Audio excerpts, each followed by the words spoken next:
من ذا الذي يقرض الله قرضا حسنا فيضاعفه له أضعافا كثيرة والله يقبض ويبسط وإليه ترجعون.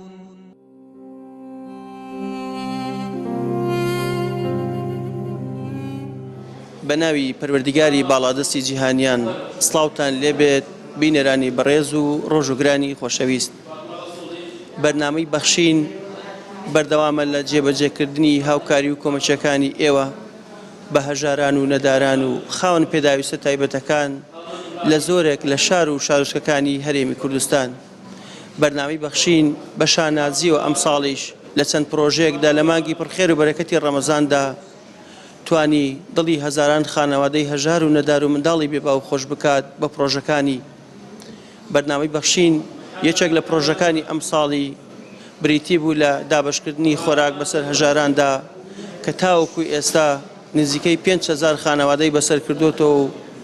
خۆراکیان بەسەر دابەش دەکات لەم قەیرانەدا.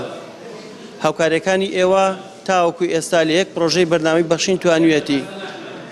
5,000 خانەوادەی هەژار و منداڵی بێباو دڵخۆش بکات بە دابەشکردنی خۆراک بەسەریاندا. بە مەبەستی جێبەجێکردنی هەمان پرۆژەی خۆراک بەرنامەی بەخشین ئەمڕۆ لە دەڤەری ڕاپەڕین ئەوێت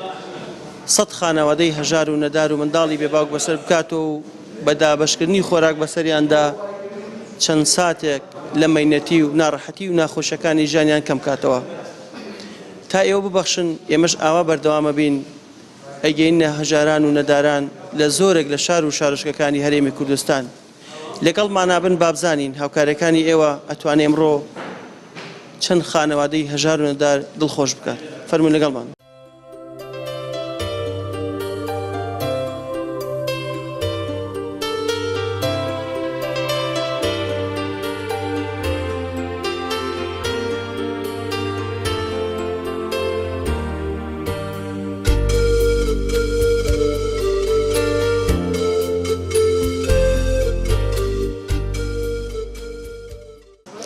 سەرەتا بە خێراتنی بەرنامەی بەخشین دەکەین بۆ دەڤەرەکەمان. بەڕاستی زیاتر ئەمڕۆ لە 100 خانەوادەی هەژارانی بەسەر کردوتەوە. دەستیان خۆش بێ، خی گەورە پاداشتیان داتەوە، خی گەورە پاداشتی هەموو ئەو خێرخوازانش بێتەوە کە هاوکاری بەرنامەی بەخشین دەکەن بۆ بەڕێوەبردنی پرۆژەکانیان. بەڕاستی خەڵک زۆر دڵخۆشە بەو بڕە هاوکاری کە بەرنامەی بەخشین دەیانداتێت لە کاتی جەژن و لەو ڕەمەزانە مانگی پیرۆزەدا. زۆر خەڵک دڵخۆشە و هەژارانی زۆر دڵخۆش کردەوە بە هاوکاریەکانیان بەرنامەی بەخشین. پێیان بۆ هەموو ئەو خێرخوازانەی کە خوا پێداون و خی گەورە ماڵێکی پێداون هاوکاری بەرنامەی بەخشین بکەن بۆ ئەوەی بەرنامەی بەخشین بەردەوام بێت لە هاوکاری بۆ ماڵە هەژاران.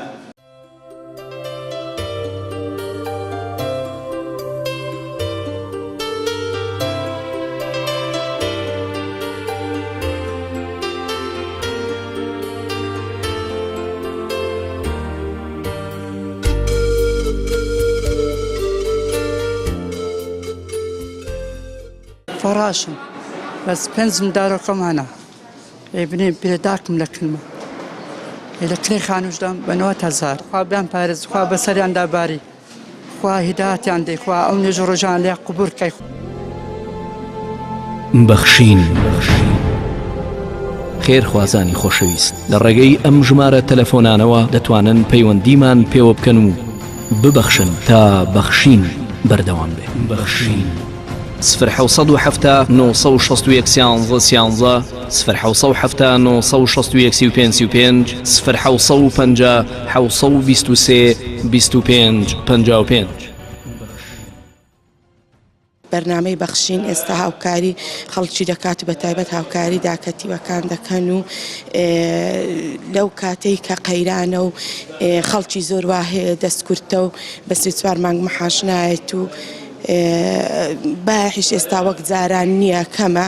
کە ئێستا ئەنگۆ هاوکاری خەڵکی دەکەن دەستخۆشی لە هەموو ئەو کەسانە دەکەن کە ئێستا هاوکاری ئەو خەڵکەی دەکەن و یارمەتی خەڵکی کەم دەرامەت دەدا.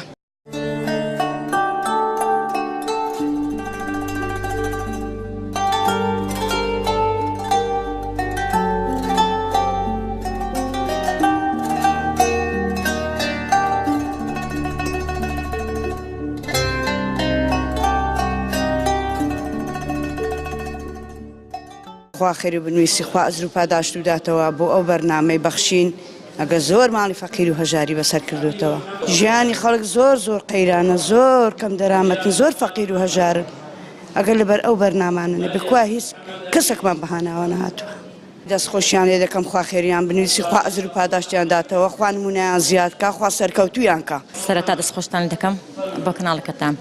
ئەمڕۆ کە بەرنامەی بەخشین هاتە سنووری ڕانیە بە دابەشکردنی ئازقا بەسەر فەقیر و هەژاراندا دەستخۆشتان لێ دەکەین بەڕاستی زۆر پێویستیمان پێیە لەبەر ئەوەی سەروبەر جێژنە بۆ ڕەمەزانی خەڵکی فەقیر زۆرە بە 4 مانگ 5 مانگ مەعاشێک دێتن مەعاشەکەش وانە خەڵکەکە پێی بەڕێوە بچێ خۆزگا ئەو دەهاتی حکومەتی هەرێم کە هەیەی لەبەردەستی ئێوە دابایە بۆی فەقیر و هەژاران دەستیان بگرن و بەسەریان کەنەوە بەڕاستی بەرنامەی بەخشین بۆ خۆی نمونەیە بەرنمەیەکە کە بدایمەن یعنی هەموو کاتێک بەدەم فەقیر و هەژاران منداڵان بێباوک دەچێتن و یارمەتیان دات و زۆر هاوکاریان دەکا زۆر دەستخۆشتان لێ دەکەم بۆ بەرنامەکەتان و نمتان زۆر بێ خی گەورە پاداشتان داتەوە لە دنیا و لە قیامەت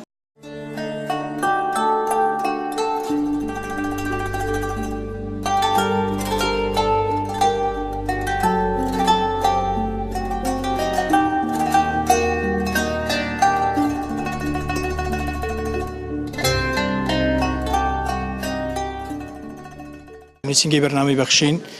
لە سنووری ڕاپەڕین هەڵساین بە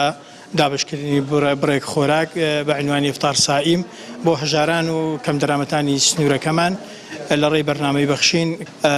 سپاس بۆ هەموو ئەو کەسانەی کە لە پشتی هاوکاریەکانمانەوە بوون بۆ خەڵک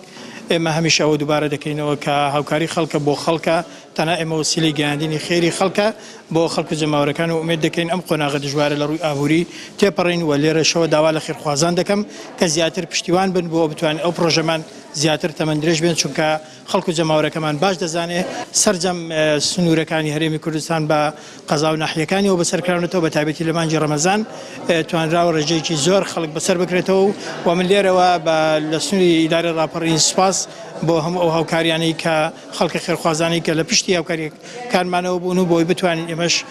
خێرەکمان دەستکەوت بێت بەڵێ بێگومان ئەو کەسانە پشتگیری کراون لە خەڵکی ژن پیا و کەم ئەندام خاوەنهەتی و هەژار قەرزدار دیراسە کرابوون و ناویان پێشتر نووسرا بوو و بە پێی لیستی ناوەکان خوێنراونێتەوە و بە شا خۆراکی خۆیان وەرگرتووە.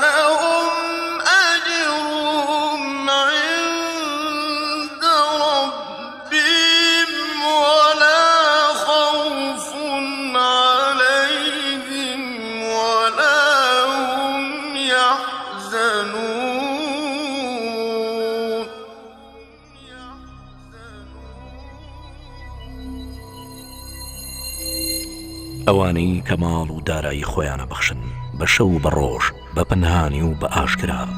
ئەوانە هەر پاداشتیان لای پەروەردگاریانە و هیچ ترسێکیان نییە لە داهاتوودا و ئەوانە خەفەتبار نابن بۆ ڕابردوو. بسم الله الرحمن الرحيم الحمد لله والصلاة والسلام على خير خلقه محمد وعلى آله وصحبه أجمعين. برابەرێزەکانم ئیماندارانی خۆشەویست و بەڕێز بەڕاستی پێشەکەی زۆر دەستخۆشی لە بەرنامەی بەخشین دەکەین بۆ ئەم کارە جوانەی کە پێوی هەستاون بۆ ئەم خێر و سەدەقەی کە دەیکەن بەڕاستی بەرنمەیەکە خێرێکە چاکەیەکە بۆ دنیا و بۆ قیامەتیان گەلێ چاک خێرێکی زۆرە. پێغەمبەر عەلەیهی سەڵات وەسەلام دەفەرمێت سوێند دەخۆم لەسەر شتێک ئەو شتە چییە؟ دەفەرمێ ماڵ قەت بە سەدەقە کەم ناک. دەستخۆشی لە بەرنامەی بەخشین دەکەن کە هەستاون بەم بەرنامە جوانەوە کە ئەو موسڵمانە خێرخوازانە دێن پارە و خێر و زەکاتەکانی خۆیان دێن لەم ڕێگەی ئەم بەرنامەیەوە پەخشی دەکەن بەڕاستی عیشێکی چاکەکەن لەبەر ئەوەی یەکێک لە مەرجەکانی زەکاتەوەی کۆکراوە بێ لە شوێنێک کۆ بکرێتەوە بەڕاستی کە ئەو کەسانەی کە دێن ئەمانەش کۆ دەکەنەوانی و ئەم سەدەقانە لە یەک شوێنێک دادەنێن بەڕاستی خێرێکی گەورەی ئەوەتانێن لە ڕێگای بەرنامەی بەخشینەوە خوای گەورە پاداشیان باتەوانی سەیرەکەی چەنەها فەقیر و هەتی و کەم دەرامەتەکان بەسەر دەکەنەوانی کەسێک هەیە خانووینی هەر لە ڕێگە ئەم بەرنامە بەخشینە جوانەوە کە پێوی هەستاون خی گەورە پاداشیان باتوانێت ئەمان وەسیلەیە کە بەگەیاندنی ئەو خێر و چاکەیە بەڵام سیرەکەی لە ڕێگە ئەم بەرنامە بەخشینەوە جوانەوانە چەنەها کەسی بێ خانوو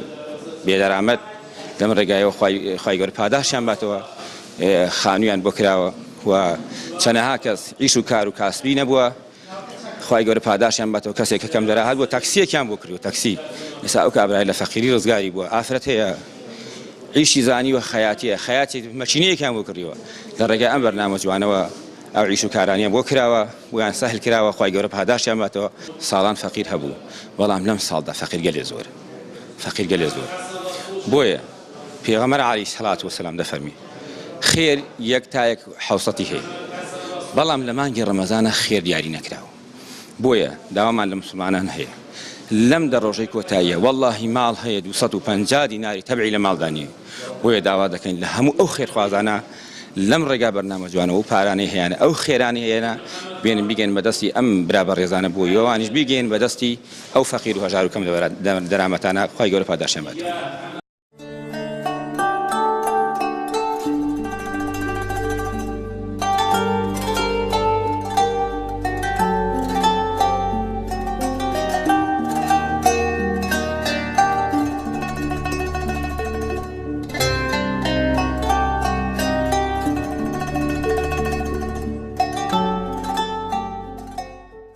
ئەمڕۆ بەرنامەی بەخشین لە دەڤەری ڕاپەڕین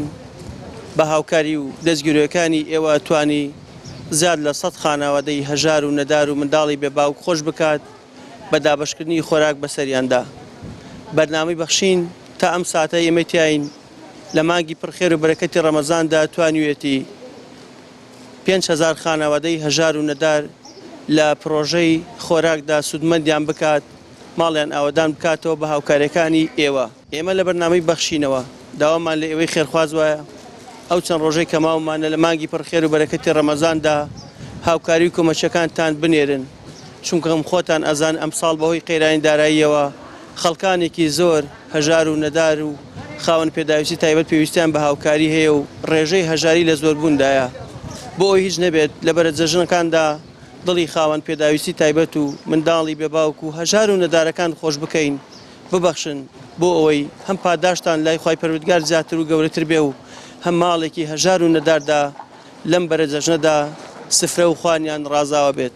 تا بەرنامێکتر پێتان شاد دەبین و بەخوای پەروەردگارتان ئەسپێرین. وەسەلام عەلەیکوم و ڕەحمەتوڵڵاهی وبەڕەکاتوه.